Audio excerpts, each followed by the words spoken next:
राम और रामायण ये दो शब्दों का बड़ा ऐतिहासिक महत्व रहा है हमारी भारतीय संस्कृति में। नमस्कार, मैं अभिनव, स्वागत है आपका दी पीपल वॉइस में। कुछ महीने पहले जब डीडी नेशनल पर रामायण का पुनः प्रसारण किया जा रहा था तो ये बात कुछ लोगों को खटक गई। वहीं कुछ लोगों ने इसका पूर्ण रूप से समर्थन भी किया। ट्विटर पर जबरदस्त ट्रेंड भी चला। इस दौरान एक बहस भी छिड़ी कि रामायण और राम तो बस कल्पना है, ये इतिहास का भाग कहाँ। वहीं दूसरी ओर कई लोगों ने यह भी कहा कि ये हमारे इतिहास का भाग है। तो आज हम इसी विषय पर पूरी घटना का पड़ताल करेंगे कि क्या राम और रामायण बस कल्पना है या हमारे इतिहास का अभिन्न हिस्सा है। तो आपको बता दें कि भारत की एक गैर सरकारी संस्था भारत ज्ञान द्वारा एक खोज में ये बताया गया कि श्री राम का जन्म 5114 ईस्वी पूर्व हुआ। उन्हें ये शोध पर पहुंचने के लिए 6 वर्ष लगे।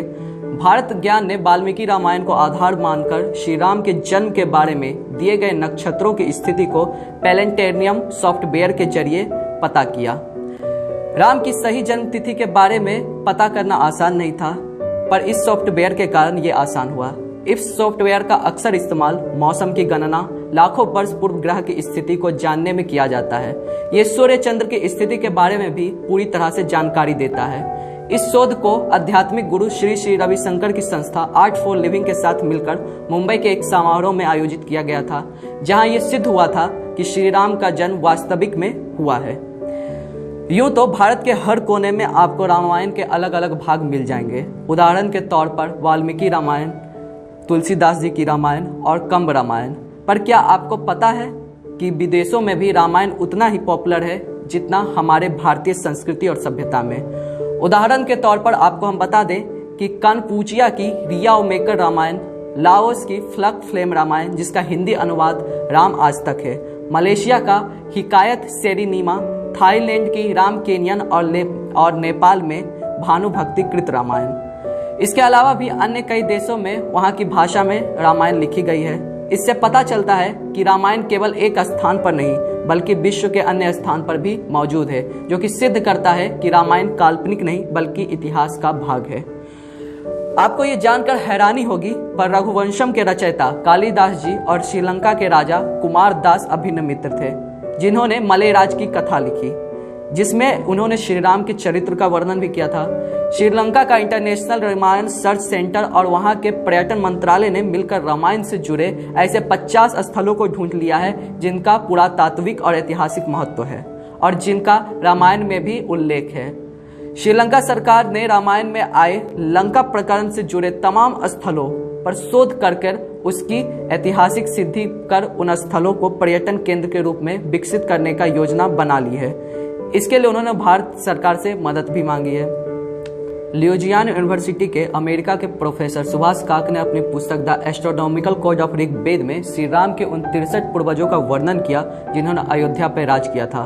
उदाहरण के तौर पर मनु, शिवाकु, रघु, भागीरथ आदि राजाओं की उन्होंने वंशावली तैयार की, जो कुल मिलाकर 63 थे, जिससे हमें पता चलता है कि श्री राम से पहले भी उनके पूर्वज इस भूमि पर राज किया करते थे।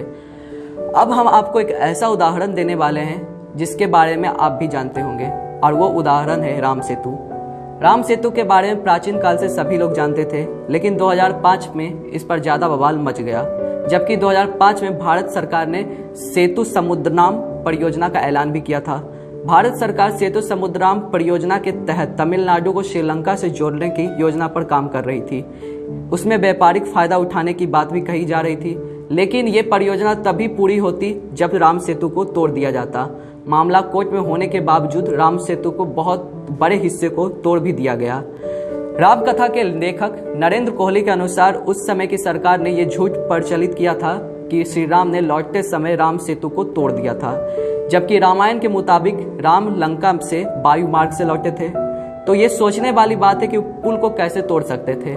रामायण में सेतु का निर्माण का जितना विस्तृत वर्णन मिलता है वह कल्पना नहीं हो सकता। ये सेतु कालांतर में समुद्री तूफानों आदि की चोट खाकर टूटा गया होगा, मगर इसके अस्तित्व को नकारा नहीं जा सकता है।